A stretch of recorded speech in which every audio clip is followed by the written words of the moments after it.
Hey guys, tonight we're headed somewhere dusty, cranky, and slightly criminal in the most sleep-inducing way possible.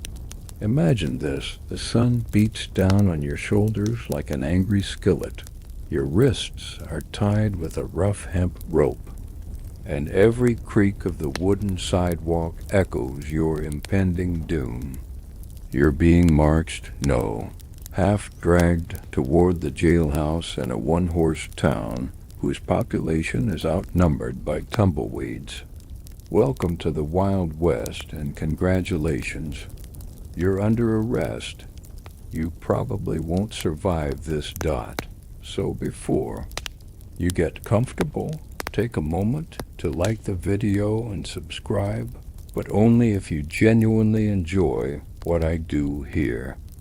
And hey, drop a comment with your location and the local time. I love seeing where you're all drifting off from. Now, dim the lights. Maybe turn on a fan for that soft background hum. And let's ease into tonight's journey together. The sheriff doesn't even look at you as he pushes open the jailhouse door. You're too busy noticing the smell. It's a blend of sweat, smoked meat, and that sharp, tinny scent of old blood. Or maybe it's just rust. You're not sure what's worse. The heat trapped in the unventilated space, or the way every object inside seems to be watching you. A broken rifle leans against the corner like it's given up. A single fly buzzes in long, lazy spirals. Then the cell door opens.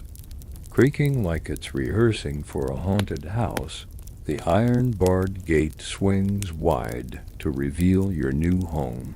It's minimal. One wall's just rough stone, and the other three are bars that wouldn't hold a motivated raccoon. The floor is dirt, mostly, except for the corner where a mound of musty hay sits like it's ashamed of itself. That's your bed. No mattress. No pillow. No blanket unless you count a burlap sack that might have once held potatoes or a possum. Or both. You're nudged inside. The bars clank shut behind you. You turn around. The sheriff is gone. For a long moment, all you can hear is your own breathing and the unsettling, rhythmic dripping of something in the far corner. That's when it hits you. It's quiet. Not peaceful quiet. Nervous, itchy, something's wrong. Quiet. You can practically feel the soundlessness crawling across your skin. Then the door opens again. A deputy, whose badge is more tarnished than metal, saunters in and tosses a dented tin cup into your cell. It lands with a hollow clink. There's some water in it. Probably. Or at least it was water once. You decide to leave it be for now. You explore well. Explore is generous. You shift around in the 6-by-8-foot space and catalog your surroundings. In one corner, there's a metal bucket, just the one. No lid. No privacy curtain. And judging by the aroma, no recent cleaning schedule. You stare at it and then quickly stop staring. The Wild West had many punishments, but this one is deeply personal. There's a nail in the wall with someone's sock still dangling from it. It's stiff and grimy, like it could be used as a weapon in the right hands, or for a historically accurate game of fetch. Historians still argue whether hygiene in jails was actively discouraged or simply considered an expensive luxury. You sit down on the hay and instantly regret it. Something pokes you, possibly straw, possibly fossilized rat. You shuffle to the side and find the softest patch, which is to say, the least jagged dot across from your cell someone has carved a crude face into the wall. It's smiling, not in a friendly way, more like it knows things, secrets, ugly ones. The jailhouse is dim, lit only by sunlight sneaking through two high barred windows. The light moves slowly across the walls, reminding you just how long you might be here. There's no clock, no schedule. Time seems to melt. Eventually, you lie back on the straw, eyes closed, trying to rest. That's when something brushes your ankle. You bolt upright. Nothing there. Maybe you try again. Brush. Again. Okay. Cool. So either this place is haunted or the rodents are unusually polite. By noon, the heat gets unbearable. The roof is made of tin, and the entire jail turns into an oven. You begin sweating in places you didn't know could sweat. Your shirt sticks to you like paper match. The straw under you starts to steam. A cockroach strolls past like it owns the place. You nod in greeting. He doesn't nod back, rude. And just when you think you're settling in, you hear it. A shriek. Sharp, sudden, close. Your heart leaps. But no one comes running. Turns out the sheriff keeps chickens. Inside. One of them just laid an egg beneath his desk. You wonder if this is how madness starts. Quietly. With heat and chickens and the gnawing fear that you'll never get clean again. But there's no time to spiral, because something just moved in. The bucket corner. You don't want to know, and yet you're definitely going to find out. It starts with a scratch, not a loud one, just a soft, dry drag of something small and clawed moving across wood. You freeze, every muscle tensing, trying not to breathe too loud. The sound stops. Then it starts again, closer. You turn your head slowly toward the bucket corner. That's when you see it.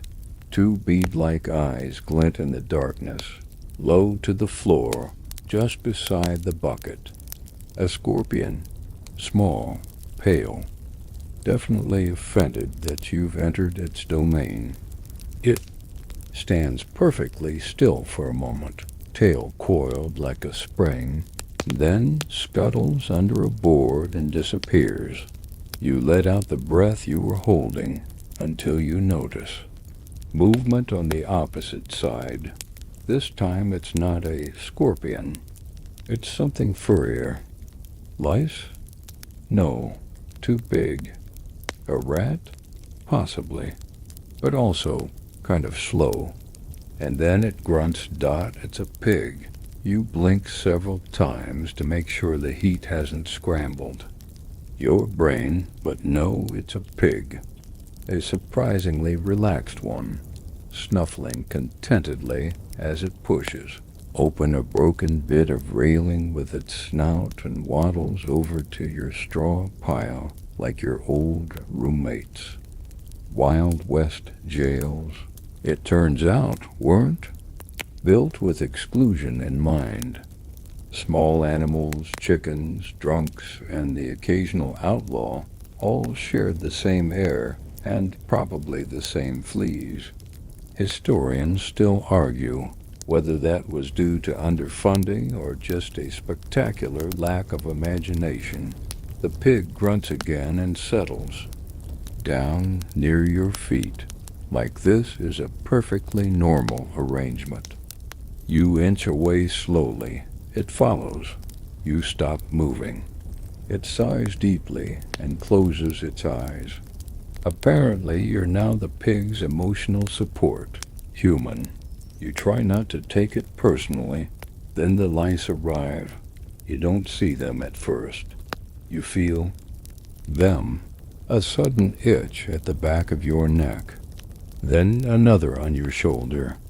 Then, horrifyingly, somewhere under your shirt, you slap at yourself reflexively, only to realize that your scratching has disturbed the pig, who lets out a wounded squeal and waddles indignantly to the other corner. You miss the scorpion dot at some point. You stand and begin pacing, mostly to stay sane. The floor creaks under your boots, uneven planks, and dirt patches, alternating like a cruel checkerboard. Each step kicks up a faint puff of dust, mixing with the sour air in your nose. There's a pile of something unidentifiable next to the bars. You lean closer. It's food? No, not food. Old boots. 3, to be exact. None of them match. One still has a sock in it, which you wisely do not touch. A carved message in the floor catches your eye.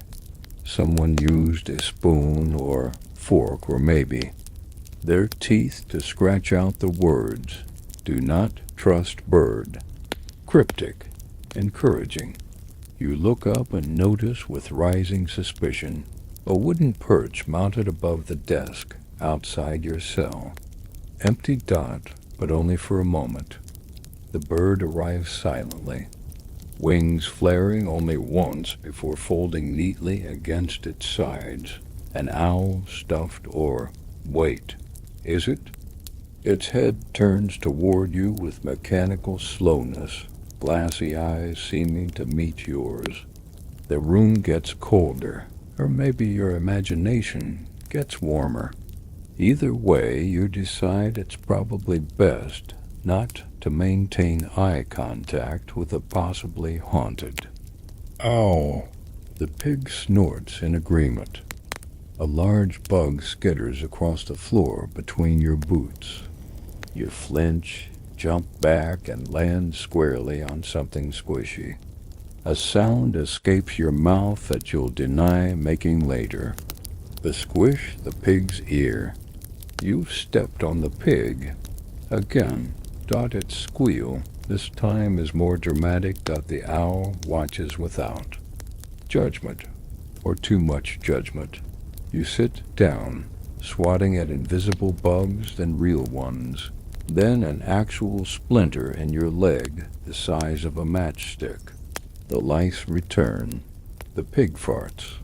A spider descends from the ceiling with the casual grace of a stage performer. It stops 2 inches from your face and dangles there like a chandelier of nightmares. And that's when you wonder if this is some sort of test. You scan your memory for what could have landed you here. A bar fight? Cheating at cards?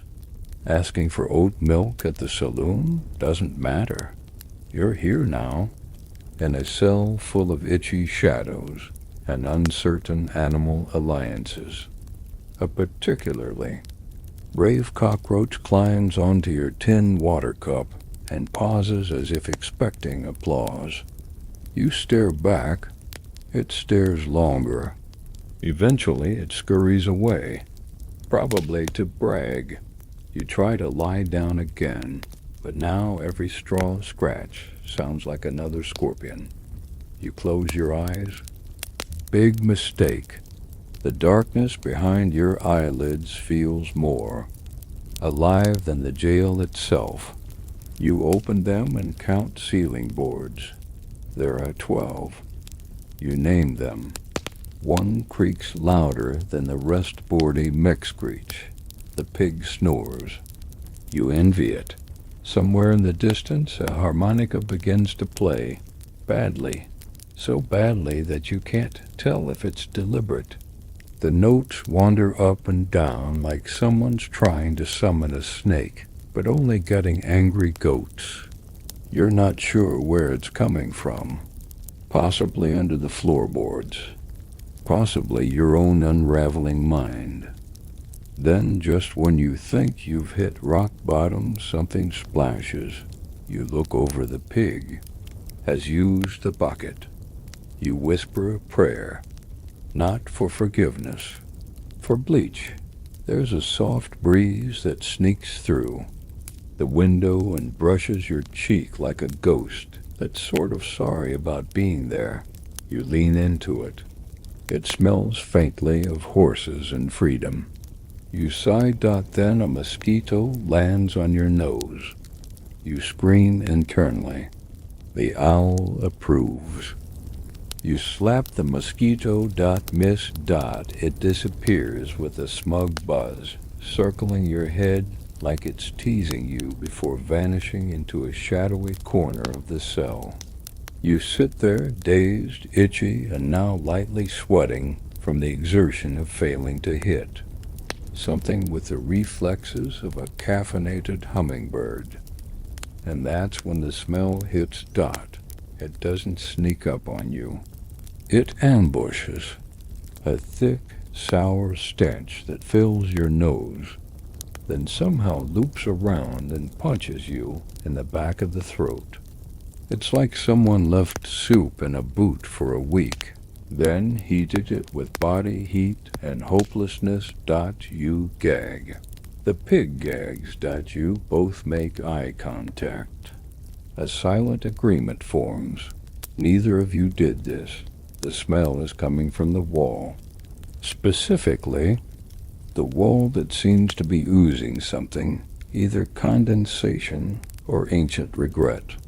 You lean closer, immediately regret doing so, and reel back. You didn't touch it, but it touched you. Emotionally, the Wild West jail didn't come with plumbing, or ventilation, or the basic understanding of airflow. And so every foul exhalation of the inmates, every bodily function, every moldy boot, every decomposing rat beneath the floorboards, it all just accumulates, gathers, ferments. Some historians speculate that certain jails were intentionally built this way, under the assumption that the overwhelming smell might speed up confessions. Others argue the builders just didn't care, or didn't notice, or had sinus infections. You crawl back to your straw pile and sit down hard enough to send dust floating up like a warning. The pig, now your emotional support creature in return, grunts sympathetically and adjusts its position to lean against your thigh. And then you hear footsteps. The sheriff is back. You smell him before you see him. Pipe smoke, sweat, and the faint metallic tang of old gunpowder trail into the room. He doesn't speak, just ambles past your cell, jingling keys on his belt, and settles into the creaky wooden chair at his desk. He pulls a ledger from a drawer and starts writing something with a stubby pencil. Each stroke sounds like it's carving words into your bones. You clear your throat. No response. You clear it again, louder. He doesn't even look up, just mutters. It'll get better once you lose your sense of smell. Somewhere in the back of the room, a chicken clucks in agreement. The smell intensifies. Either that or your body's beginning to interpret all new information as scent-based trauma. You press your face into your sleeve, which smells like you. That is not a comfort. You try to remember fresh air, grass, soap, lemons. All of it seems like fiction now, soft, lovely lies you once believed in. There's only the present and the smell. The sheriff finally looks at you. First day's the worst, he says, scratching his chin with the end of a pencil that has seen more crime than justice. By the second day, you'll start naming the smells. By day 4, you'll start missing him. You blink slowly, like that might make the conversation go away. Name one, he challenges. You hesitate, then say burnt bean shoe. He nods. Classic. That's Billy's corner. You don't ask who Billy is. He picks up a jar from the corner of his desk. It's cloudy, maybe glass, maybe resin. Inside floats a sausage, or a finger, or a particularly confident mushroom. He unscrews the lid, takes a sniff, and says, "Still good." You stop breathing out of fear and respect Dot just when you think things can't escalate. The owl, yes, Kevin. The stuffed owl suddenly falls off its perch and lands face first on the desk with a hollow thump. The sheriff doesn't flinch. Storms. "Coming," he says solemnly. Dot, there isn't a cloud in the sky. Behind you, the pig farts again. You start thinking maybe it's the most honest member of this entire jail.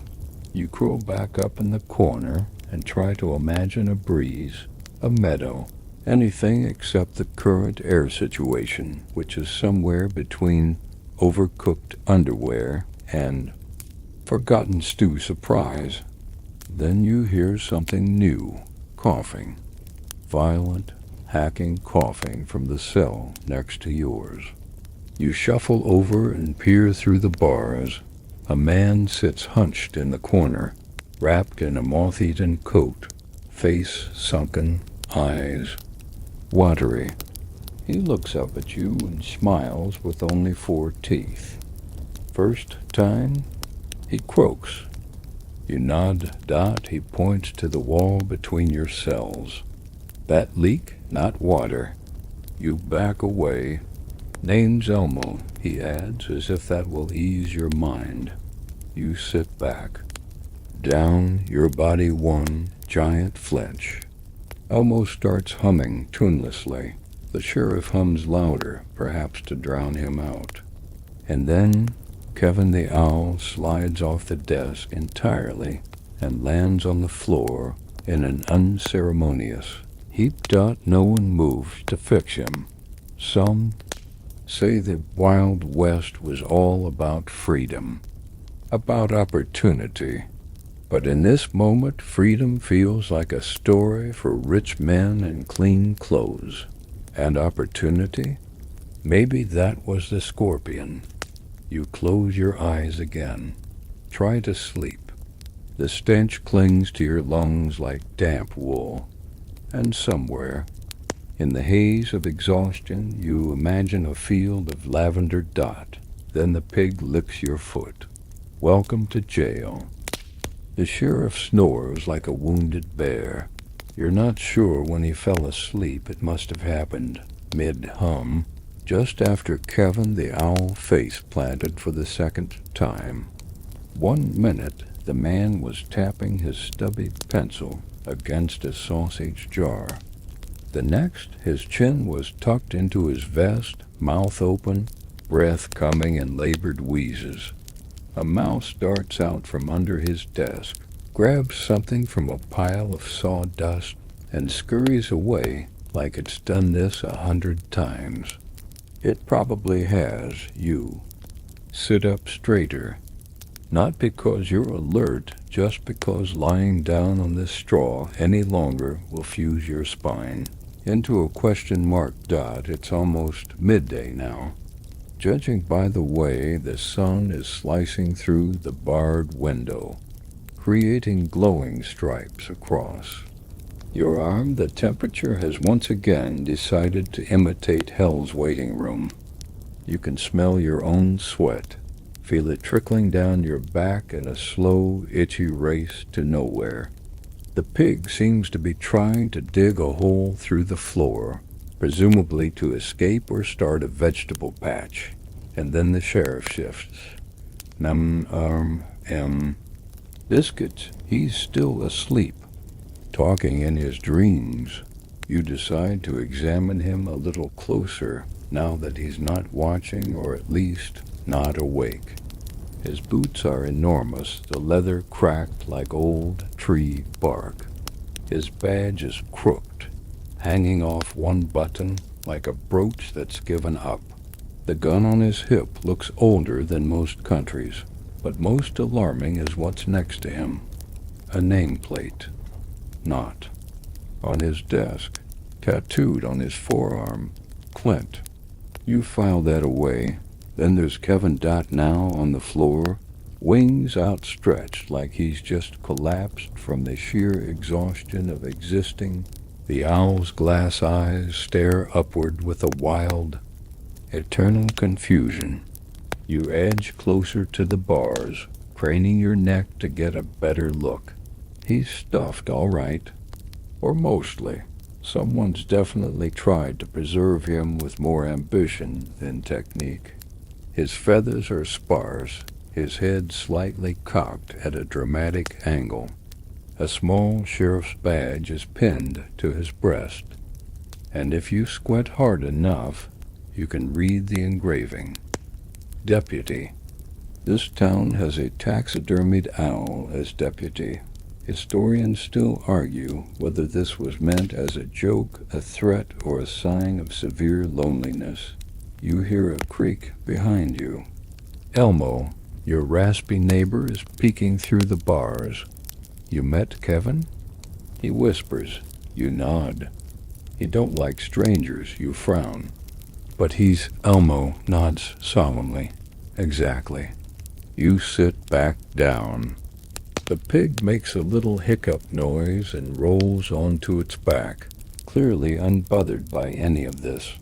Minutes stretch into long, sticky strands of time. The sheriff jerks awake with a loud snort. Lunch. He bellows to no one, standing up and brushing. Crumbs from his beard that weren't there 5 minutes ago. He disappears through the back door. You assume he means his lunch, not yours. He returns a few minutes later carrying a wooden tray that looks like it lost a knife fight. He walks past your cell, doesn't stop, and drops the tray through the bars of Elmo's cell instead. Biscuits and squirrel jelly, he says. Elmo mutters. It's Tuesday, and begins eating without hesitation. You clear your throat again. Sheriff? He turns, peers at you like you just grew a second head. What? Do I get any food? He squints. You have water. You glance at the tin cup.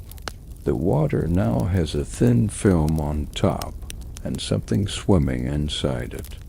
Possibly a beetle. Possibly the beginning of a new civilization. Right, you say weakly. Dinner's at sundown. Maybe, the sheriff adds. Depends if we catch anything. Catch? You ask. Last week it was a pigeon. Kevin the owl stares accusingly from the floor. You return to your corner, stomach gurgling in protest. Even the pig makes a sad noise, though it might just be gas. Elmo chuckles from next door. Don't worry. Sheriff Clint likes to keep folks lean.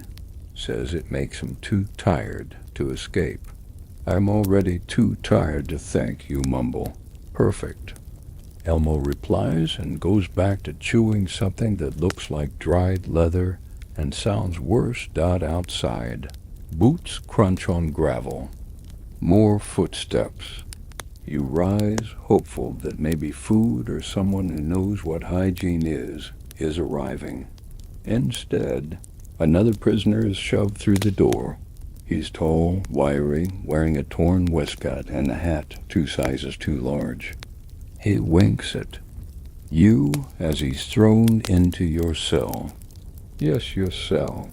Afternoon, partner, he says, dusting himself off with flair. Name's Doc. Don't worry, I ain't contagious. Probably. He extends a hand. You stare at it. It's clean. He insists. You shake it.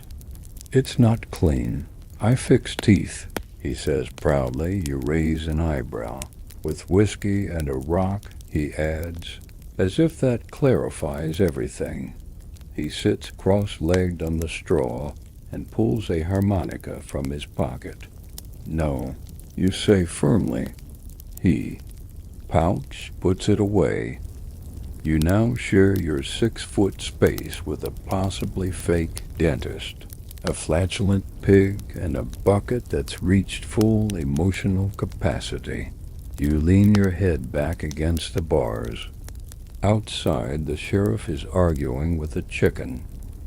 Loudly, the chicken is winning. Doc chuckles beside you. Don't worry, he says. It gets easier. You glance sideways. Easier? Yeah, he shrugs. You stop noticing the smell. Then he pulls out the harmonica again and plays. Doc plays 3 whole notes on the harmonica before the pig lets out a tortured squeal and barrels into his shins. It's not clear if this is protest or performance art. Either way, Doc takes the hint and tucks the instrument back into his waistcoat. You're left with the usual symphony. Dripping corner, muffled chicken squabbles, and the gentle crackle of your sanity peeling like old paint. Dot. It's been hours, maybe a day. Time here is more suggestion than structure. Dot. Your stomach grumbles. Not politely. It sounds like it's trying to open a portal out of your abdomen. Doc reaches into his boot and pulls out a half-eaten biscuit. It's covered in pocket lint and something green. Hungry? He asks, grinning with teeth that look like they've been introduced to several bar fights. You hesitate. What's the green stuff? Flavor, he says proudly.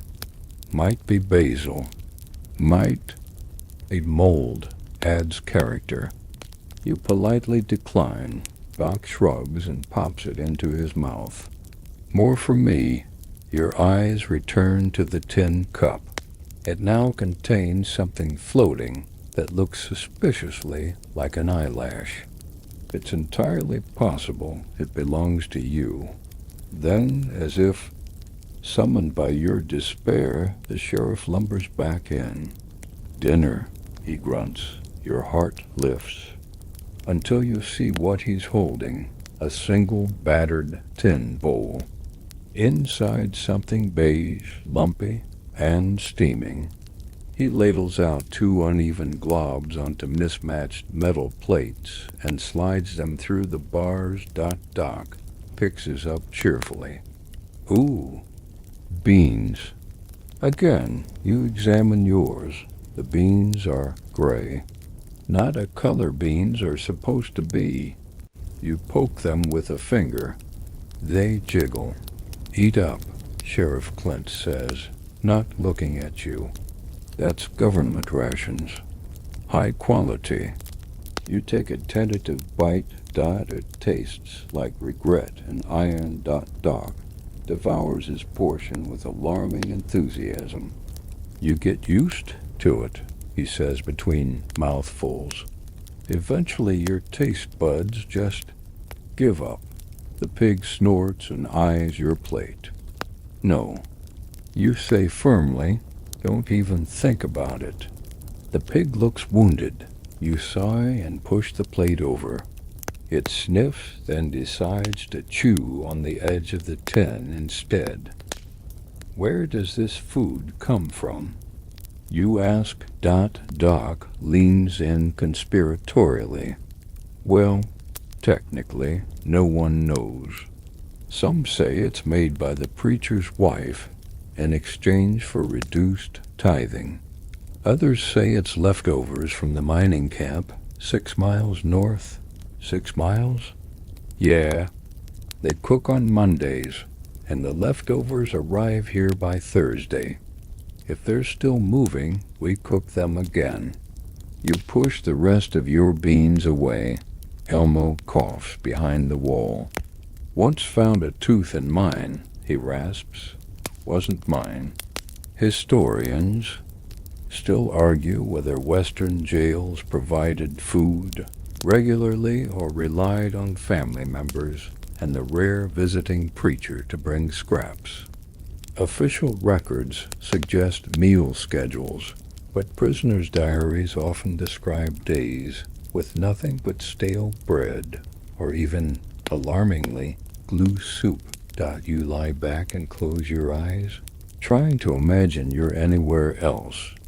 A bakery, a warm kitchen, a picnic by a stream. But your brain has other plans. It conjures the beans. You sit up quickly. The sheriff is back at his desk now, carving something into a block of wood with his oversized hunting knife.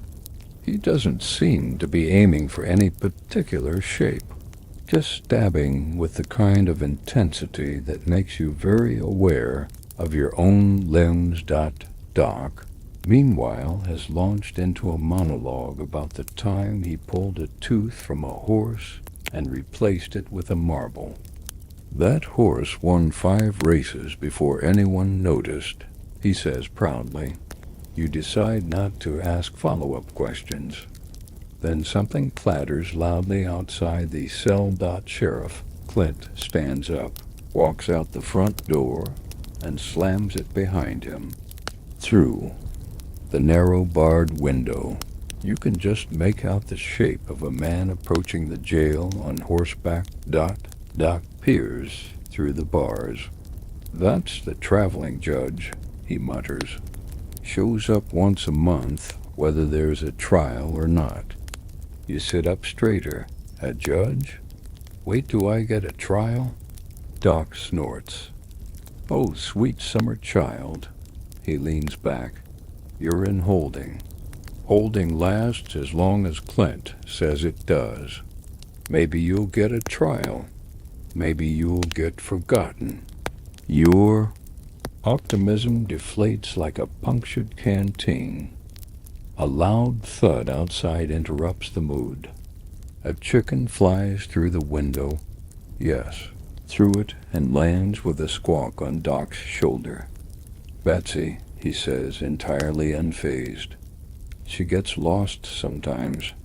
The chicken squints at you with the steely gaze of someone who's seen too much. You nod respectfully. Sheriff Clint storms back in, muttering curses under his breath. Judge ain't stayin'. Says the floorboards give him snake dreams. He slams the ledger shut. No court this week. You slump against the bars. The pig chooses that moment to belch. You wish you could crawl out of your own skin, fold it neatly, and walk away. As a sentient breeze. Then Doc leans over again. Want some good news? You stare at him. No, he grins. The bad news is, breakfast is worse. You pull your hat over your face, not to sleep, but to hide from reality. The beans shift on the plate. They may be planning something. You wake up to the sound of Doc gargling with what you hope is leftover coffee, and not the water from the bucket corner. He spits it out dramatically and sighs. Ah, burns the soul right off the teeth. You sit up, groggy, stiff, and vaguely resentful that the pig looks more refreshed than you. It has curled into a perfect spiral of bliss and straw debris, its snout twitching in what might be a dream about cleaner facilities. Sleep well? Doc asks, chipper. You stare. Right, sorry, dumb question. He adds with a wink, as if he didn't spend half the night snoring like a haunted accordion. The sky outside has gone cloudy, casting a faint gray gloom into the jail. The light filtering through the window is dull, tired, and gives everything inside a slight greenish tint, like someone accidentally dipped the entire place in pickle juice. You're about to close your eyes again when the door bangs open. And stumbles a new prisoner, dragged by a deputy who looks like he's made entirely of jerky and spite. The newcomer is a short, round man with a flustered face and suspenders stretched to the brink. He smells faintly of whiskey, horse stable, and peppermint. Got another one. Sheriff, the deputy grumbles, flinging the man into your cell with the kind of grace usually reserved for tossing sacks of grain. The man groans and rolls onto his back. Doc extends a hand. Welcome to paradise. Name's Walter, the man wheezes. I'm innocent, Doc claps him on the shoulder. We all are. You shuffle over to make room, though the cell was barely big enough for 2 bodies and a pig. 3 people. And a pig? You're officially a fire hazard. Walter pushes himself upright and looks around. This smells like my uncle's barn. That's the good part, Doc says. Wait until lunchtime, Walter blinks. There's food? Define food, you mutter. He rubs his belly. They arrested me for singing too loud in church. Doc nods. That'll do it. Apparently, I scared someone's horse. You? SIGH. Welcome to the Wild West, where the law is more suggestion than structure and your bunkmate might be a choir. Outlaw. Walter takes a deep breath and immediately regrets it. What died in here? Most of us, Doc says cheerfully. On the inside. Walter eyes the bucket. What's that? The restroom, you reply. Walter turns pale. That's not regulation. Doc laughs so hard he wheezes. Buddy, nothing here is regulation. That chicken's the mayor. You point to Betsy, now perched atop the back of the pig, staring curiously through the bars, like she's evaluating your parole potential. Walter shudders. He fumbles in his coat pocket and pulls out a small tin of peppermints. At least I still have these, he says, offering one to each of you. Doc accepts his like it's currency. These'll buy you a favor or 2. You take one gratefully and immediately pop it into your mouth. It's stale, but it's not. Beans, that's all you need right now. Walter leans back against the bars. So what's the daily routine here? You shrug. Wake up, try not to die, swat bugs, question your life choices. Doc adds, sometimes the sheriff reads poetry. Walter frowns. Poetry?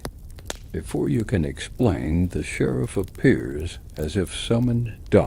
He stands at the doorway, holding a tattered notebook and a solemn expression.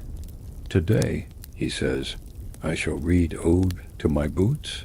You groan. Doc claps politely. Walter looks, panicked. The sheriff clears his throat and begins, O leather cradle of my swollen feet, through mud and blood you make life sweet. Though cracked and stiff, you still endure like justice. You are loud and obscure. You lean against thee. Bars, eyes closed, trying to escape through sheer willpower. Doc hums softly, possibly harmonizing. Walter's face is frozen in disbelief. The poem lasts 11 minutes. The pig falls asleep. Betsy nods in rhythm. When it's finally over, the sheriff bows slightly, tucks the notebook under his arm, and walks back to his desk with a proud little shuffle. Walter whispers, We're gonna die here. Doc pats him gently. That's the spirit. Moments later, Elmo coughs from the other side of the wall. Boot poem again? Yes, you sigh. I missed the one about gravy. Doc leans close and says to you in a low voice, Rumor has it Clint once arrested his own reflection. kept it in a bucket for 2 days before realizing. Is that true? Historians still argue. Walter fidgets. So, how long do they usually keep people in here? You shrug. Depends. On mood, on moon phase, on whether Kevin approves. Kevin? You point to the stuffed owl who has now been duct-taped upright on the desk. His beady eyes are crooked. His wing is backward. Walter nods solemnly, understanding too much too quickly. Outside, thunder rumbles. The sheriff mutters something about the witch wins and nails another board over the already closed window. The rain starts to fall in big, lazy drops dotting the jail roof like someone drumming on a metal drum with soft fists. It's soothing in a way, almost musical. You close your eyes again. Maybe sleep is possible. Maybe Doc starts playing the harmonica. Again, Walter begins praying audibly. The pig snores. And somewhere deep in the building, a door creaks open, then shuts itself. By now, you don't even flinch. You've stopped asking questions. The bucket is full. Again, the rain outside has slowed to a drizzle, leaving the jail wrapped in a damp, sticky fog of its own stench. The air is heavier now, like soup, but without the nutrition. It sticks, too. Your clothes, your hair, your dignity. Walter has taken to pacing the cell like a caged bear, mumbling to himself and occasionally swatting at invisible insects. Doc is lying on the straw, legs crossed, tossing pebbles into the corner with the aimless confidence of a man who's truly detached from hope. You're staring at the bucket. It's not that you want to. It's just, it's there. And now it's sloshing. No one's touched it. No one's near it. And yet, is that normal? You ask weakly. Doc doesn't even look up. Oh yeah, bucket gets like that sometimes. Real personality. Walter makes a noise in his throat that sounds like he just swallowed part of his own soul. You decide to investigate. Not up close, but with the respectful distance one would give a bomb or a haunted doll. You lean over, squinting. There's something floating, round, shiny. Is it a marble? Doc perks up. That might be mine. Why is it in there? You ask, horrified. Had to hide it from the sheriff, he replies. He thinks marbles are currency. You sit back, emotionally bankrupt. The truth is, the toilet situation has become a crisis. No one's emptied the bucket in days, if it's ever been emptied at all. The smell is so strong it feels physical, like a hand pressing. Against your face. Walter finally breaks. I can't take it anymore, he mutters. We need to do something. Doc shrugs. You could ask to dump it. Ask who? You say. Walter squares his shoulders. I'm going to talk to the sheriff. You, Doc, and even the pig who's learned to pretend it's furniture when stressed watch as Walter walks to the bars and calls out, Sheriff, requesting permission to empty the sanitary receptacle. A pause.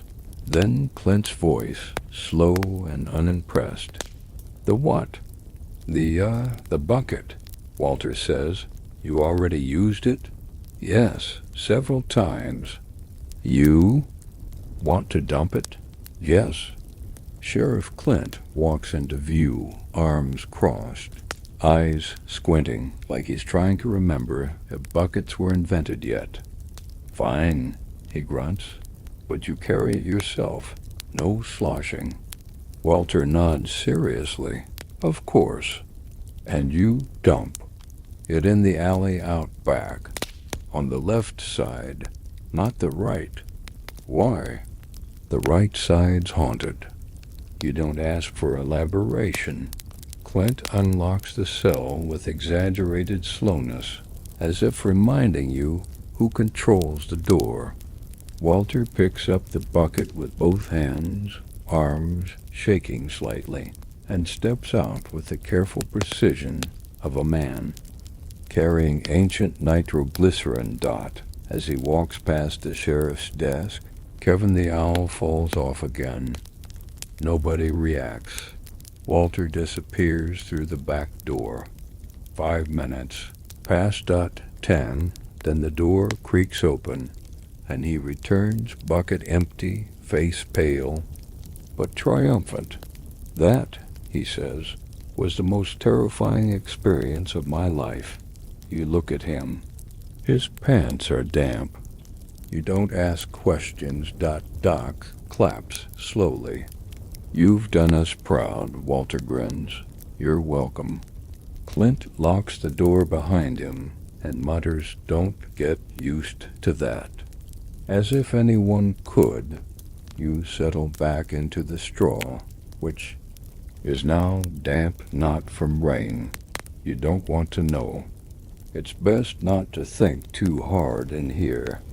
That's when the madness gets in. Doc pulls a small comb from his boot and begins grooming the pig.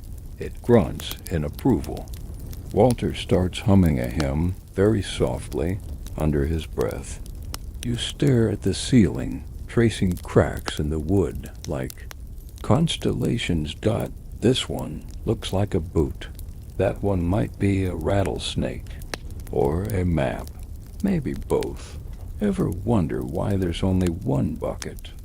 Walter asks suddenly. You blink. Why is there only one? Doc leans back on one elbow. Legend says there were two, but someone tried to make soup in the second one. You stare at him. He shrugs. Hard times. Historians still debate whether sanitation in frontier jails was deliberate neglect or simply a byproduct of minimal staffing, zero infrastructure, and the belief that prisoners didn't deserve working. Organs. Some speculate buckets were recycled between cells. Others suspect there was simply never enough to go around. You sigh, then you hear it. A faint, squishy noise. You turn. The pig has knocked over the now empty bucket and is attempting to wear it as a hat. No. You say softly. It makes eye contact. Then poops on the floor. Walter starts praying again. Doc hums louder. The pig oinks proudly. You think about making a break for it. Not a real escape, just an emotional one. You imagine a river, cool water, soap, someone brushing your hair and saying everything's going to be okay. Instead, you get a rat peeking through the bars with what can only be described as smug curiosity. Named that one Fred, Doc says. He steals buttons. Why? He's building something. You lie back down. Close your eyes. Try to float away from this moment. It smells worse with your eyes closed. You open them again. There's a button on your chest. Fred is gone. Night falls like a soggy curtain. The last traces of light slip through the barred window and dissolve into the gloom, leaving the cell soaked in shadow. It's not the quiet, peaceful kind of dark. It's the kind that hums with hidden life, the kind that has texture, the kind that stares back. Doc has fallen asleep sitting up, chin tucked into his chest like a disappointed puppet. Walter lies curled in a corner, muttering through peppermint-scented dreams. The pig is snoring again, gently this time, which would be adorable if not for the occasional squeaky hiccup that sounds like it's deflating. You lie on your back, staring up at the ceiling. You would give a year of your life right now for a pillow that isn't made of straw, dust, and betrayal. And then you hear it, a faint, high-pitched whine. Barely there at first, like the memory of sound. Then another dot, then another dot, mosquito's dot. You sit up and immediately slap your own neck. Miss. Slap. Your arm. Miss. One lands on your ankle and takes a leisurely bite, as if you were a charcuterie board. Doc.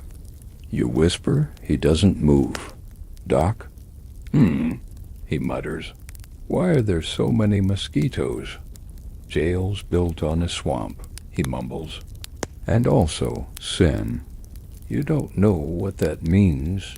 Walter slaps his own forehead. Something just took a pint of blood from me. You listen. The buzzing is louder now. They're everywhere, swarming near the ceiling, rising from cracks in the floor, gliding through the bars like little flying needles with no mercy and zero respect for personal space. Doc pulls a bandana over his face and rolls over. Just ignore them. Ignore them? You hiss, batting at the air like an orchestra conductor having a breakdown. Sheriff says they help with circulation. That doesn't even make sense, Doc yawns. Keeps you moving. You slap your own neck again. A splat. Victory. 1 down, 400 to go. Walter is pacing now, waving his arms like he's trying to signal passing aircraft. The pig lifts its head, confused, then settles back down after biting its own flank once. Even it is under siege. You reach for your blanket. Oh wait, you don't have one. Just a burlap sack that smells like wet hamster and despair. You drape it over your face. It helps for 5 seconds. Then the buzzing starts under the sack. How's that even possible? You shout, shaking it off. Doc groans. They come in through the floor. You gotta sleep standing up. Standing up works for me. Learned it in Yuma. Historians still argue whether Western jails were deliberately built near swamps for convenience, or simply because dry land was already taken. Either way, the result was the same: breeding grounds for every biting, stinging, blood-sucking menace known to man, and probably a few still undocumented. Some say the mosquitoes here are ghost-fed. Doc mumbles. You pause. What? Used to be an old mining camp here. Collapsed in 72. Whole crew buried alive. Now the bugs feed on grief and minor blood memory. You're too tired to ask what minor blood memory means. Walter has taken to swinging his. Felt like a whip, catching the occasional mosquito with a satisfying snap. He's sweating like a man fighting an invisible war. The pig is spinning in slow circles. You decide to try lying down again. You cover yourself entirely with straw, hoping to become one with the bedding. It works for a few minutes, until the straw starts moving. You leap up. They're nesting in the hay. You cry. Yeah, Doc says sleepily. Don't panic. Just don't bleed too fast. How would I even control that? He shrugs without opening his eyes. Mindset. You begin to seriously consider escape. Not from jail, from your own skin. Then Clint strolls in. He's wearing a mosquito net over his hat, like it's a casual fashion statement. He pauses, surveying the flailing chaos with the calm of a man who's definitely seen weirder. "Little buggy tonight," he observes. Walter lunges toward the bars. "We're being eaten alive," Clint shrugs. "Part of the detox." Detox? Makes you appreciate the outdoors more when you leave. Builds character. You want to scream. Instead, you sit back down and slap at your leg again. You miss. The mosquito slaps you emotionally. Doc mutters. "Don't worry. They're not the big ones." You blink. "There are bigger ones?" He just nods. That's when the candle sputters out. The last bit of light vanishes, and you're left in total darkness. The buzzing multiplies. It's everywhere. A wing brushes your cheek. A stinger touches your elbow. You swat. You miss. You give up. This is your life now. You curl into a ball and whisper to yourself, "I'm a rock. I'm a rock. I don't have blood." Something lands on your forehead. You scream, internally, because making noise only gives them a target. Doc hums softly, a lullaby that seems to attract more bugs. Somehow. Walter has surrendered. He's in the corner, gently sobbing, curled, like a peppermint-scented croissant. The pig has buried itself under the straw, snout barely poking out. It might be the smartest one here. And then you go still, too tired to fight, too tired to move. Eventually the mosquitoes take pity, or get full, or maybe they go bother Clint. Either way, the buzzing fades just enough for your thoughts to blur. You drift somewhere between sleep and consciousness, hovering like the very insects that plagued you all night. And in that liminal space you hear a whisper, "Don't scratch too much." That's how they find you. You don't know if it's Doc or the owl, or your own unraveling mind. Morning arrives not with sunlight, but with spoons. Yes, spoons. Rhythmic, insistent clinking that pierces the fog of your mosquito-traumatized dreams. You wake up to see Doc slapping 2 tarnished spoons against his knee like he's auditioning for a haunted jug band. Clink, clink, clink. Pause. Clink, dash, clink, dash, clink, dash, clink, dash. Stare at him. "Morning concert," he says with a grin. Keeps morale up. Walter is sitting upright with dark circles under his eyes and at least 5 new mosquito welts on his forehead.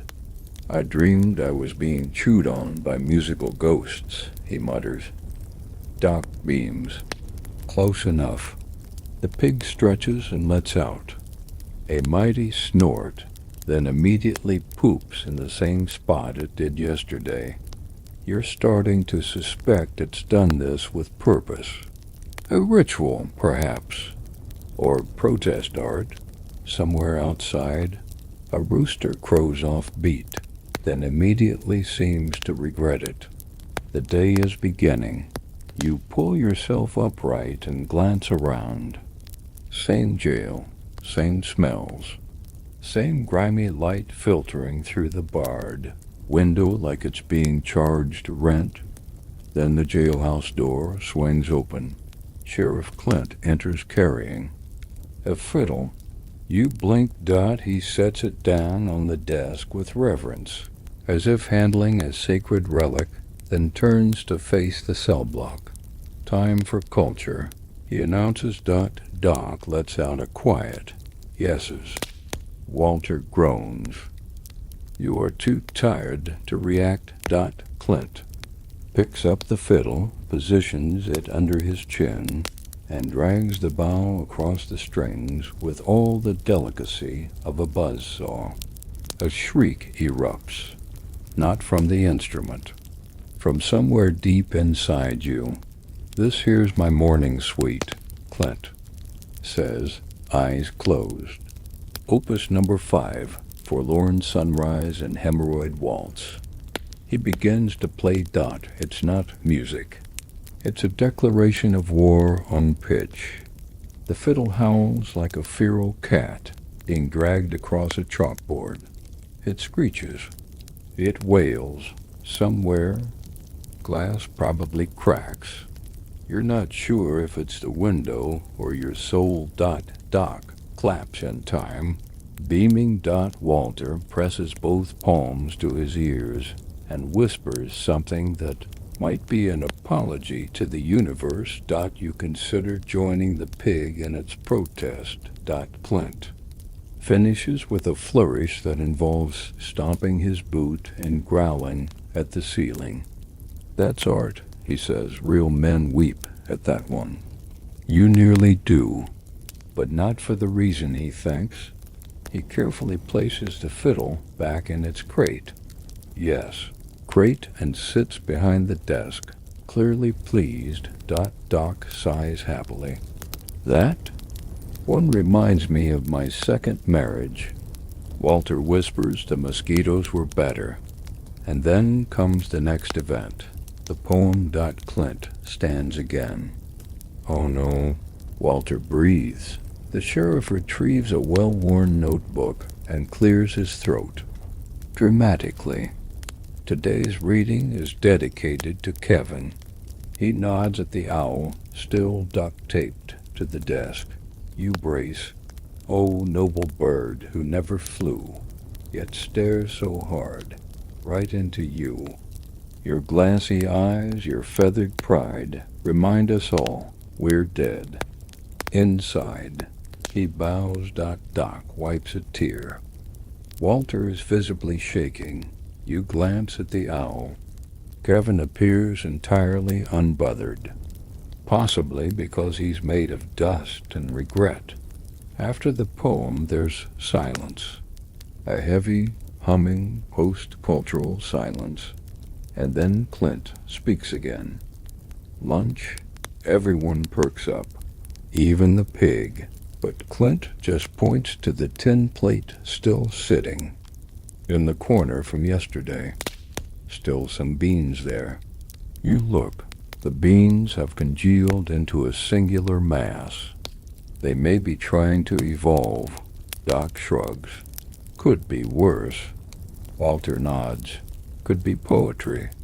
You push the plate gently toward the pig, who sniffs it and walks away.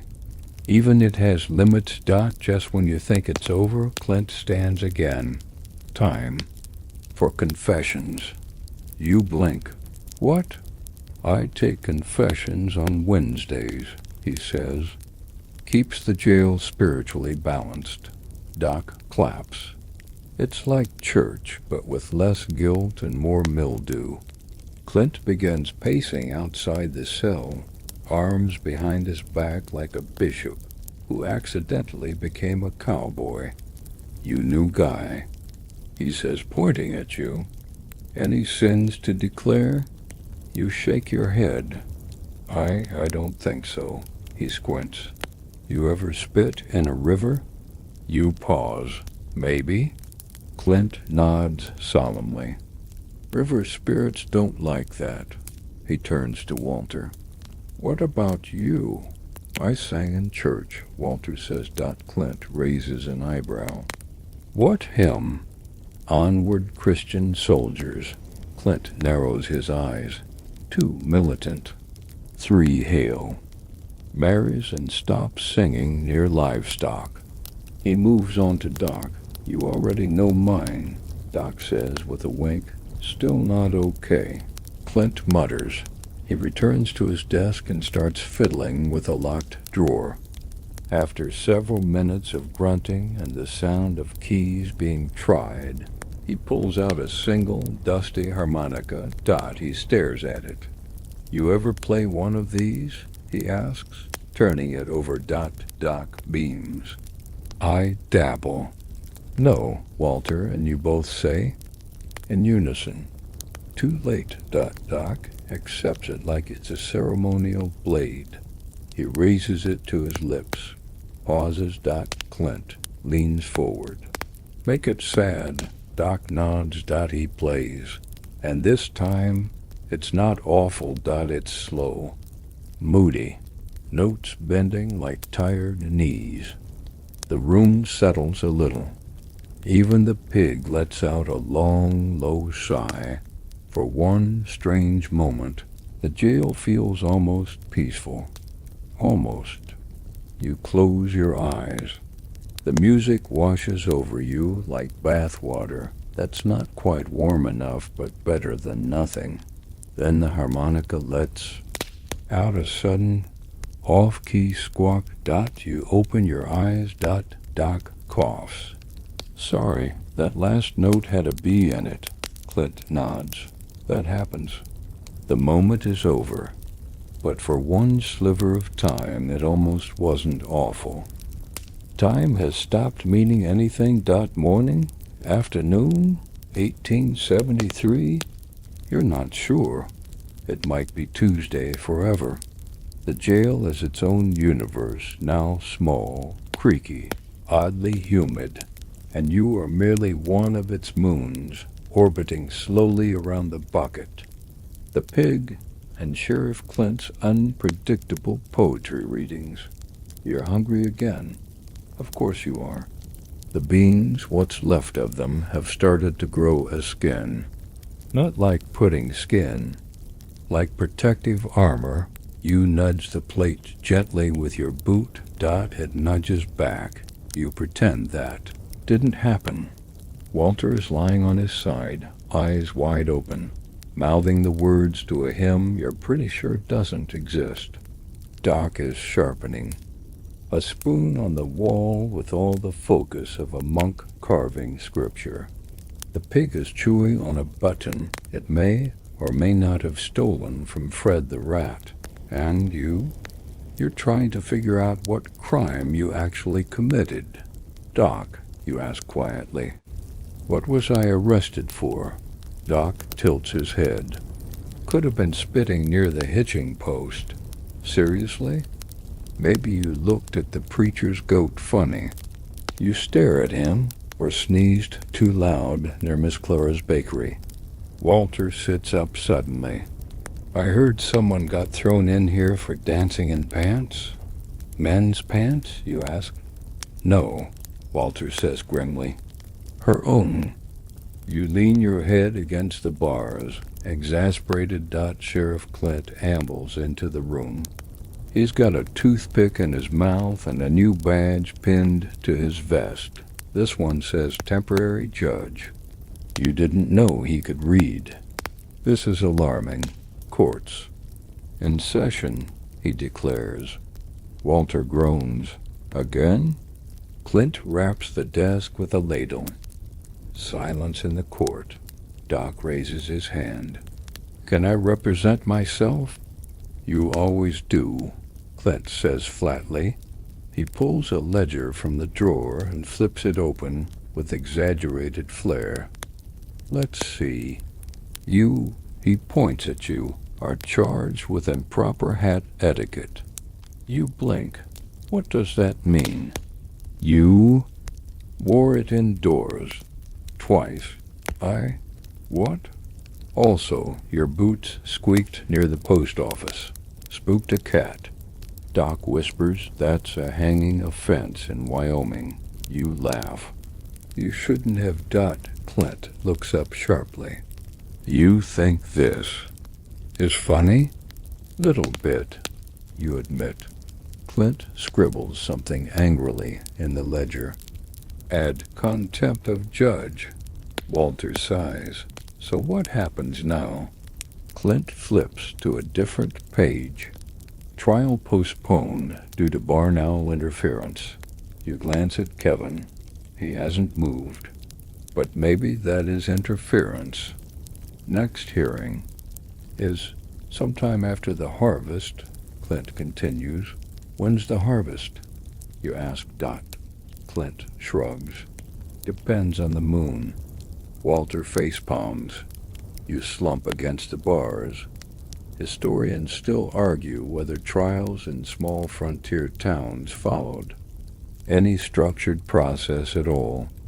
While some areas had traveling judges and circuit courts, many operated on what's now referred to as cowboy logic.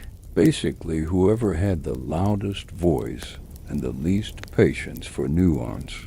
Doc begins filing his spoon again. You planning. Something? You ask. Maybe, he says. Like what? Law school. He grins. You don't press further.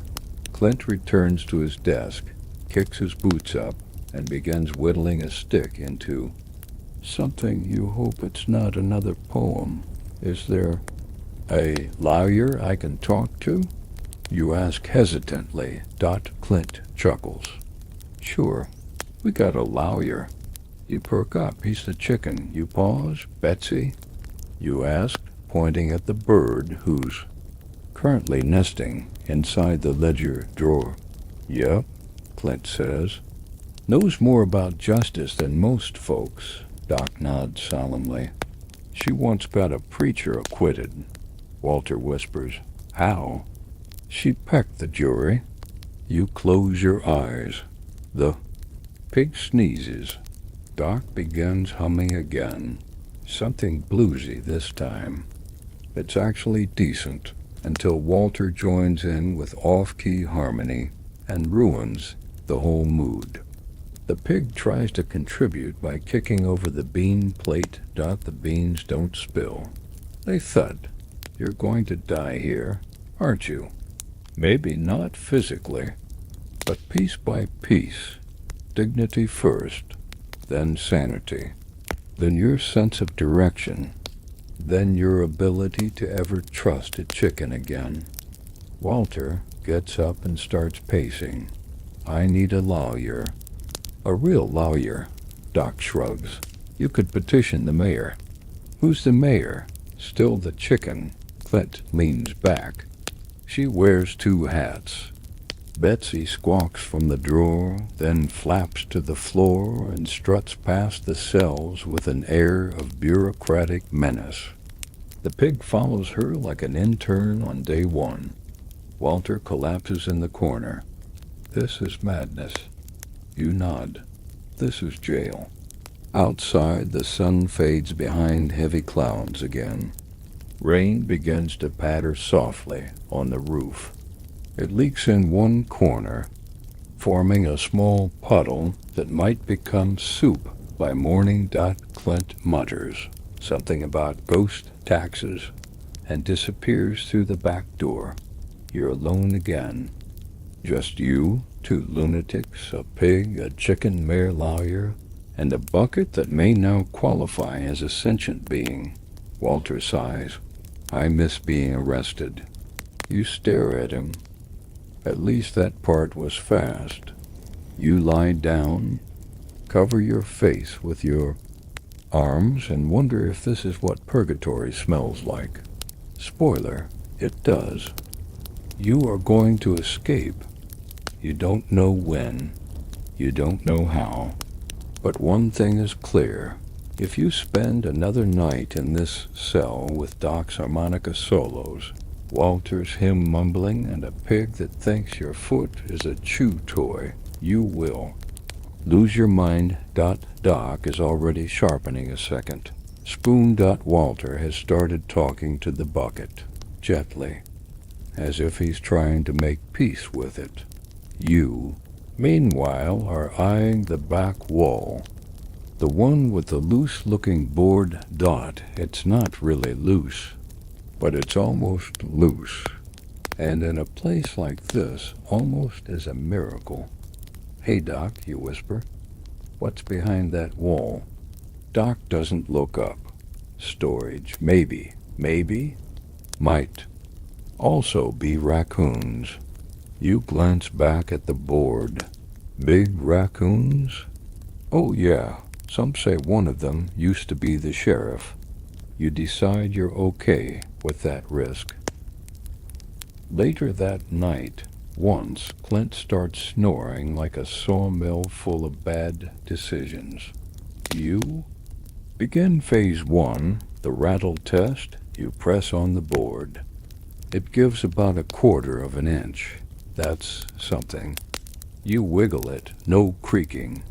Good sign. You try again, this time with a little more force. Walter stirs in his corner. What are you doing? Nothing. You whisper. Doc peeks through. One eye. If you find freedom, bring back coffee. Why don't you try escaping? He stretches. I did once. And? He shrugs. Ended up in the same cell. They didn't even notice I was gone. Just thought I was taking a nap in the other corner. You press again. The board wiggles slightly. Just enough to make your heart jump. You glance around the cell for a tool. The harmonica? No, too loud. Walter's hymn book? No piece sleeping on it like its sacred. Then you spot it. The spoon. Doc's sharpening spoon. You reach for it slowly. He grabs it before you can. Trade, he says. What do you want? Doc thinks. One sock, no holes. You blink. You think I have socks? Check your soul, he says, and goes back to humming. You sigh. Pull off your boot and miracle of miracles, there's one semi-clean, hole-free sock. You hand it over. He sniffs it, nods. Fair. You have the spoon. You wait until the sheriff's snoring hits its peak, somewhere between chainsaw and thunderstorm. Then you begin prying, slowly, quietly. Scrape. Wiggle. Pause. Scrape. Wiggle. Pause. Walter watches with wide eyes. Do you know what you're doing? Absolutely not. Good, he whispers. That way the wall won't suspect. You ignore him. After 10 long minutes, the board pops slightly. You stifle a gasp. You've made a gap just wide enough to peek through. Darkness. Then movement. You squint. There's something on the other side. Not a raccoon. Not quite a person. It's Kevin. Not the Kevin. A second owl. Also stuffed. Also duct taped to a shelf. You close your eyes. Doc, you whisper. There's another owl. He nods without looking. Yep, Kevin the second. Clint made him after a bad breakup. You don't want to know more. You decide to keep going anyway. The board creaks. Just once.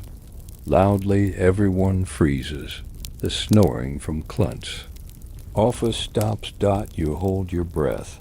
A chair scrapes. Footsteps. Doc hisses. Put the spoon down. You toss it under the straw and sit on your hands. Clint appears in the doorway. Lantern in one hand, eyes squinty with suspicion. You boys mackin' music? Doc nods solemnly. Practice session. Clint looks at the wall, at the board, at Doc. Then he squints harder. Feels like justice is unsettled tonight. Walter mutters, so is the plumbing.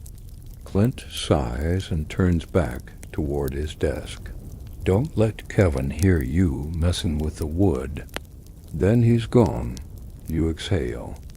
Slowly. Doc chuckles. Close one. Walter shivers. What if there are raccoons in there? You glance at the wall again. If they've made it this far, I say they've earned their freedom. You reach back under the straw for the spoon. It's gone. Doc. He holds up his foot. The spoon is tucked into his boot again. Collateral, he says. For what? for hope, you lie back down. The board still wiggles, the spoon's still hostage. Both owls are still watching, historians still. Argue whether prisoners ever successfully escaped these backwater jails. Some say yes, through tunnels, through bribes, even through sheer luck. Others say most never bothered. It wasn't the walls that kept you in Dot, it was the idea that no one on the outside really remembered you were in there. To begin with, Doc hums. Walter prays. The pig farts in harmony. You close your eyes. Tomorrow, you tell yourself. Tomorrow, you escape. You do not escape. You wake up to find your legs tangled in straw, your shirt stuck to your back with a fresh layer of sweat, and Doc sleep-talking about molasses. The pig is using your thigh as a pillow. Somewhere behind you, Walter is weeping quietly, possibly in prayer, possibly in defeat. The board in the wall is still loose, but no looser than it was last night. The spoon is still missing. Doc is still smiling. And the weather? Unholy. You peel yourself up and crawl to the bars, squinting at the window. The sun is a white-hot disk of pain, the kind of heat that presses down on you, squeezes the moisture out of your skin, and leaves your eyelids crusty. You'd kill for shade, or ice, or the ability to sweat in peace. Clint strolls in a few minutes later, fanning himself with a wanted poster. "Mornin'," he mutters, wiping his forehead with a cloth that used to be a curtain. "Gonna be a scorcher." Doc fans himself with a spoon.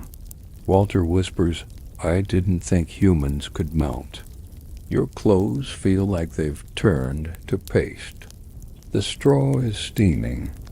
You shift into the smallest patch of shade left in the cell, just big enough for your shoulder, and try not to breathe. But the jail has other plans.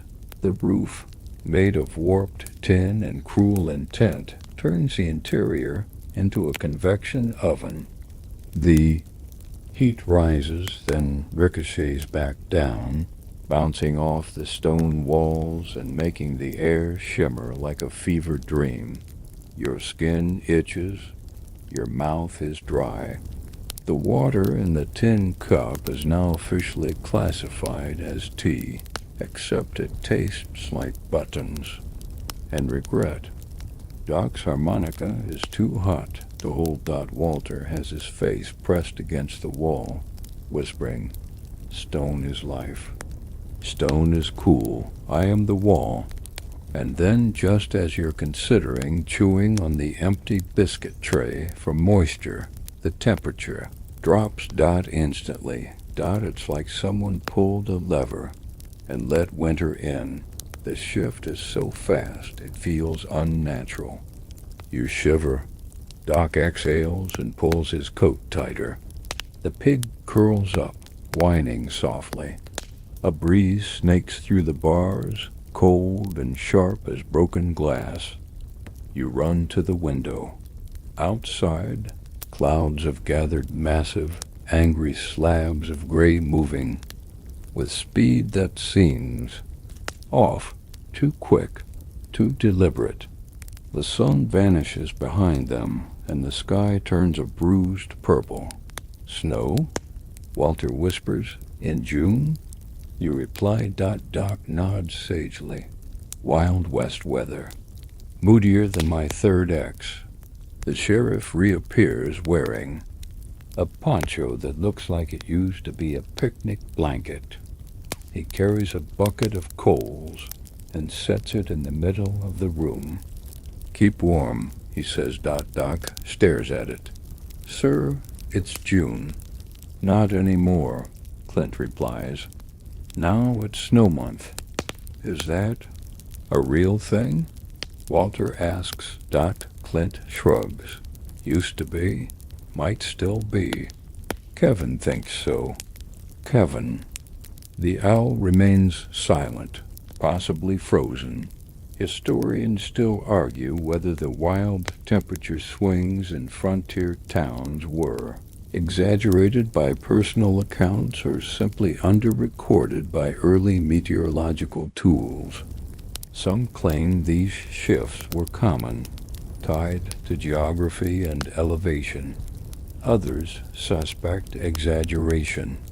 But no one can explain the rapid speed with which heat turns to chill, or how jailhouse walls seem to trap both equally. The cold sinks into your bones like guilt. Your fingers go numb. Your nose starts to run. The straw turns crispy. You huddle near the bucket of coals, ignoring the pig who is already hogging the nearest heat source. Doc is rubbing his arms. We could burn the harmonica for warmth. Walter gasps. But then we'd lose the music. Doc raises an eyebrow. Exactly. You decide to say nothing and pull your arms inside your shirt. It doesn't help. The wind howls softly through the cracks in the wall, carrying with it the sound of distant thunder or someone yelling, "Why is there snow in Arizona?" Walter begins pacing. This is it. This is how we die. We freeze to death next to an owl with judgmental eyes and a pig that smells like soup. You look at Doc. What happened to that escape plan? He shrugs. You seemed busy. You grind. Your teeth. Give me the spoon. Sock tax went up. I gave you the sock. Yeah, but that was pre-weather event. This is a new economy. You groan. The pig sneezes icily. Your breath is visible now, little ghost clouds escaping your lips as you exhale in disbelief. The cold bucket doesn't help much. The heat it gives off rises and disappears through the ceiling like a cruel joke. Clint returns, now wearing earmuffs. Weather's just a phase, he says.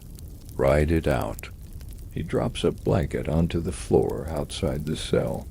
Just one. Walter lunges for it, but the sheriff stops him with a finger wag. Blanket fee, he says. How much? 2 songs and a polite compliment. Walter looks at you. I can't sing anymore. Doc? He shakes his head. Not for less than coffee. You sigh. Stand up. And speak. Sheriff Clint, you say slowly. Your poetry is deeply moving and once made me cry from both eyes at once.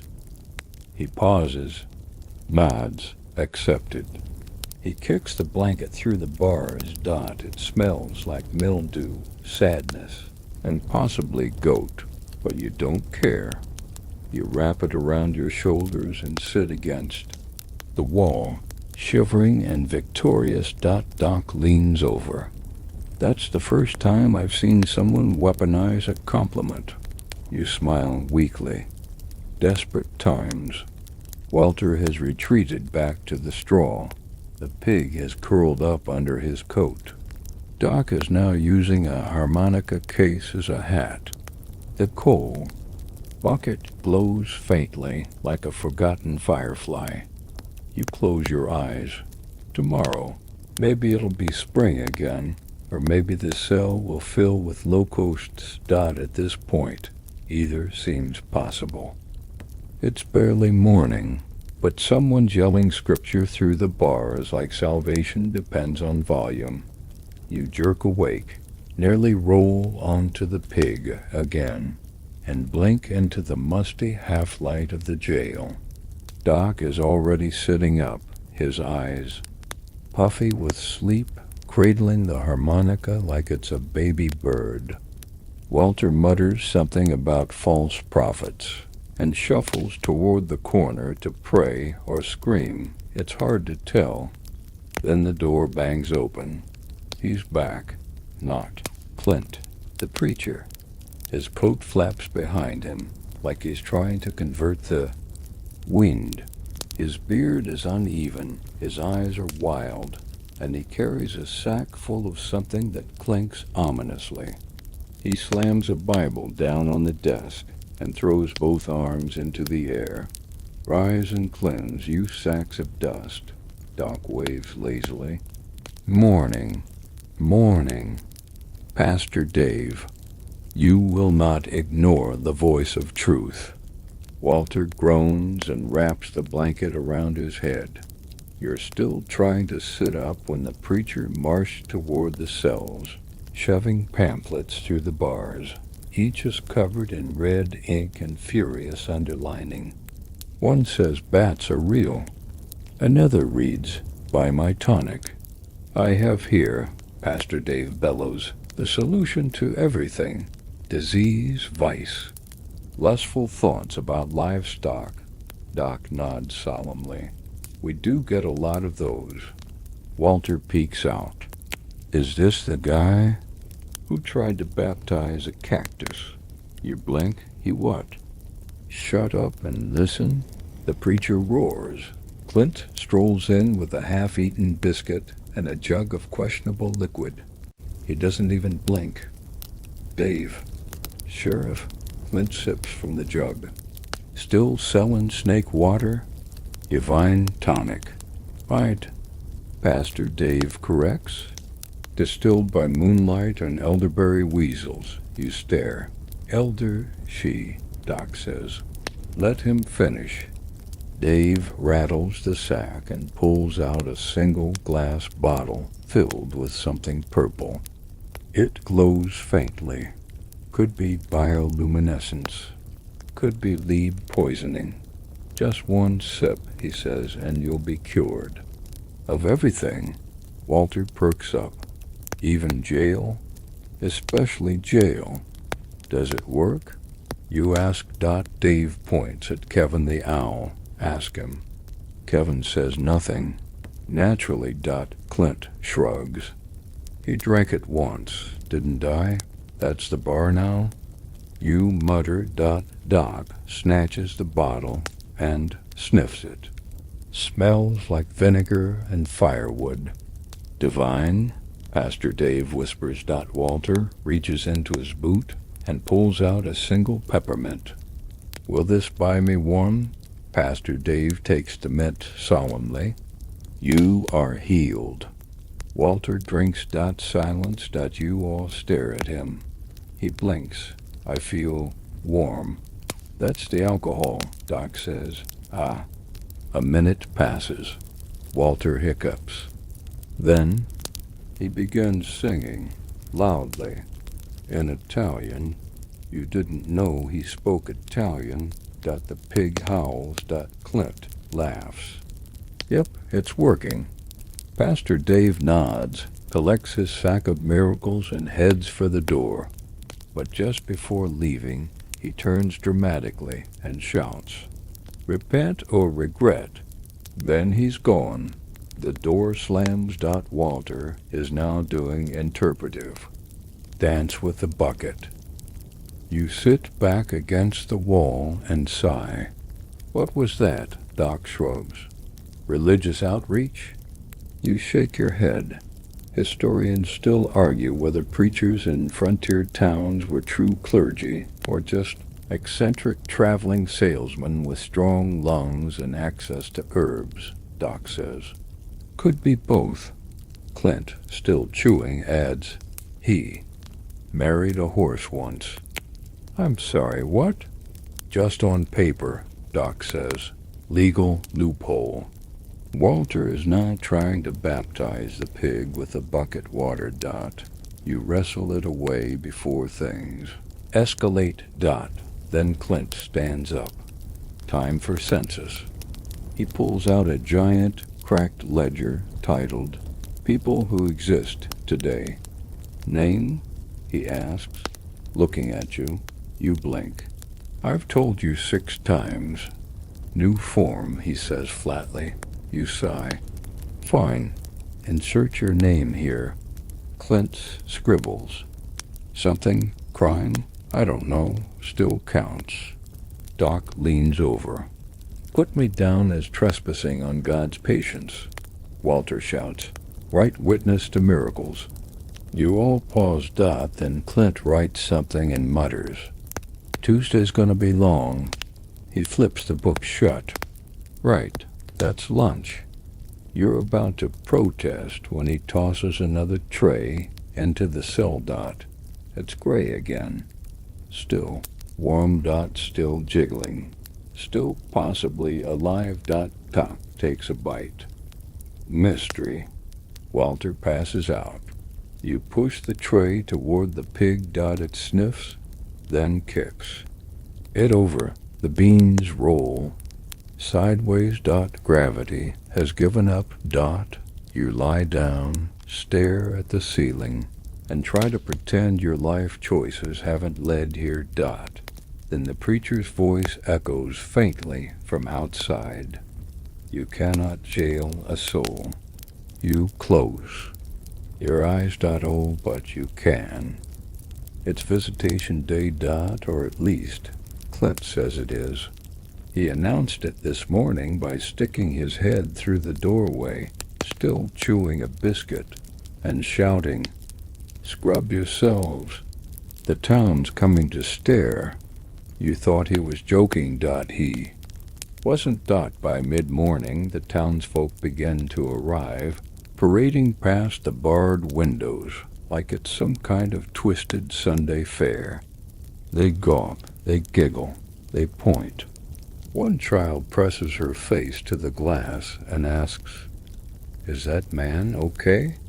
While staring directly at Walter, who's currently holding a conversation with Kevin the owl and losing. Doc straightens his vest, fluffs the pig's ears, and combs his beard with the same spoon he once sharpened for escape. Gotta look good for the fans, he says. You're less enthusiastic. You're trying to hide your bean-stained shirt under the burlap sack, which somehow now smells like vinegar and onions. Possibly from Walter's miracle tonic episode. Possibly from the beans themselves undergoing some sort of chemical awakening. A woman in a bright bonnet leans through the bars and says, Smile, prisoner. My husband's sketching you. You stare. She lifts a hand-drawn portrait. A very poor rendering of you looking far more heroic than you feel. Your jawline could cut butter. Your eyes smolder like frontier fire. It is objectively inaccurate. Thanks? You say. Doc leans over. Ask for royalties. More people arrive. Some bring corn. Not to feed you, to throw. Children lob kernels through the bars, trying to land them in the bucket. It's become a game. You don't want to admit it, but you've started keeping score. Current leader, the preacher's niece who managed 3 in a row while reciting Psalm 2:3. The pig eats 2 of the kernels, then immediately regrets it. His face sours like he's just tasted Clint's cooking. Then come the questions. What did you do? Is it true someone here ate a deputy once? Do you get to vote in jail? Does the chicken hold public office? Doc answers every question with total confidence. Yes. Technically, he just nibbled the deputy's boot. Only in leap years. Betsy's on the school board. You decide to stay quiet, mostly to preserve what little dignity remains clinging to your bones. Walter, however, is thriving. He's dancing again. A soft, slow waltz with the bucket as his partner. One woman claps, another gasps. Someone throws a pickle. Encore. Doc shouts. Walter bows. Clint, watching from his desk, chuckles and shuffles some papers around. Better crowd than last. Weak, fewer tomatoes. Historians still debate whether Wild West jails served a public function beyond incarceration. In many small towns, they doubled as cautionary tales, entertainment venues, and occasionally the venue for spontaneous town meetings, musical events, or goat auctions. Some say the jail parade was a weekly event. Others think it was simply boredom, manifesting as cruelty. Around noon, Clint rings a bell. Jail tour's over, folks. Go back to yelling at your kids. The townsfolk trickle away, leaving behind laughter, footprints, and a surprising amount of root vegetables. A carrot rolls into your cell. You pick it up, unsure whether it's a gift or a weapon. Walter collapses dramatically onto the straw. We're famous, Doc nods. Famous and hungry. Speak for yourself, you mutter, biting the carrot. It's soft in the middle. Of course it is that Clint strolls back in and tosses a folded sheet of paper into your cell. Guest book. He grunts. You stare at it. Town policy, he explains. All guests must sign. We're not guests, you say. Clint shrugs. You ate here. That counts. You unfold the page. It's mostly nonsense. 10 halves. Very stinky. Would recommend for bachelor parties. 10/5. Excellent acoustics. Beans undercooked. 10/12. Kevin stared into my soul.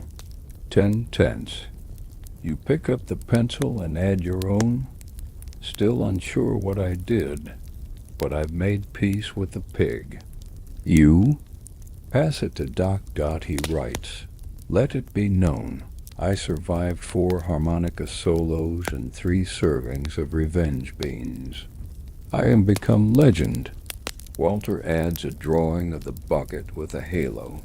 Clint collects the paper with a grunt of approval and pins it to the wall, right next to a wanted poster for a man named Slippery Jed, who looks suspiciously like Doc in a wig. Outside, the sky begins to shift. Clouds build. The wind picks up. Clint mutters, might rain again. Hope no one's on the outhouse. You curl into your corner of the cell, blanket tight, carrot half-eaten beside you. The pig curls up beside you, offering quiet companionship. Doc whistles a gentle, tuneless melody. And just before you drift off into a nap you didn't plan on taking, you hear the faintest sound. Soft footsteps. A whisper. Then dash laughter. It's Betsy the chicken.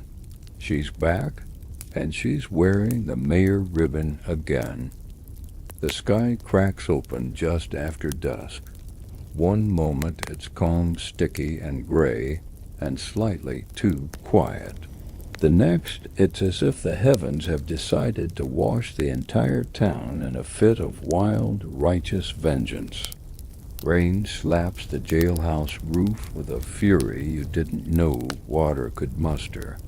The wind howls through the cracks in the wall like it's trying to deliver a message, possibly something along the lines of, get out, while you still can. Doc pokes his head out from under the straw pile. Is it Tuesday again? Walter sits bolt upright, clutching the bucket like a shield. Is this the end times? You pull the burlap sack tighter around your shoulders and mutter, I sure hope so. The pig has decided the safest place is under the bench, wedged between 2 damp planks and a sock that has definitely gained sentience. Clint walks in, completely dry, which is unsettling because there's no umbrella in sight, no poncho.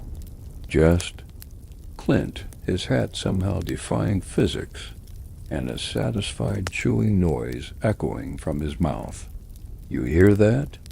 he says. Yes, you reply. It's the storm. No, he says, smiling faintly. It's freedom. You blink. Today's your lucky day, Clint announces. You're getting out. For a moment, no one reacts. Then Doc coughs. Walter gasps. The pig squeals. You, stunned, ask the only logical question. Why? Clint shrugs. Storm blew open the back gate. Figure the jail's technically open now.